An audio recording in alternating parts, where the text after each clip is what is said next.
എന്നെ ഒറ്റയ്ക്ക് ഇവിടെ വിട്ടിട്ട് പോവോ?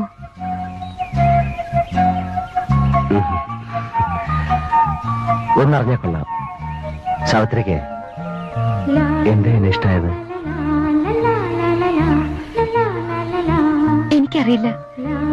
ഞാൻ ഓർക്കുന്നില്ല എപ്പോഴാണ് എന്റെ തുടക്കമെന്ന്. മുൻപൊരിക്കൽ അനുഭവമില്ലാത്തൊരു തുള്ളിച്ചാട്ടം എന്റെ മനസ്സിലുണ്ടായി.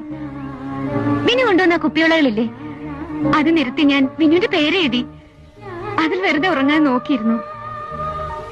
വിനുവിന്റെ ആ ഡയറി ഇല്ലേ, അതിലെ പേജുകൾ ഞാൻ കൂടെ കൂടെ മറിച്ചു നോക്കും.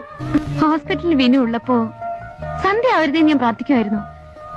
വീട്ടിൽ രാത്രിയായ വെളുക്കാനുള്ള വെപ്രാളമായിരുന്നു എനിക്ക്. വിനുവിനറിയോ, ക്ലോക്കിന്റെ സൂചി തിരിച്ച് നേരം വെളുപ്പിക്കാൻ നോക്കിയിട്ടുണ്ട്. ഞാൻ ആലോചിച്ചു, എന്താ എനിക്ക് ഇങ്ങനെയൊക്കെയെന്ന്. ഒന്നുകിൽ I was A stupid girl, അല്ലെങ്കിൽ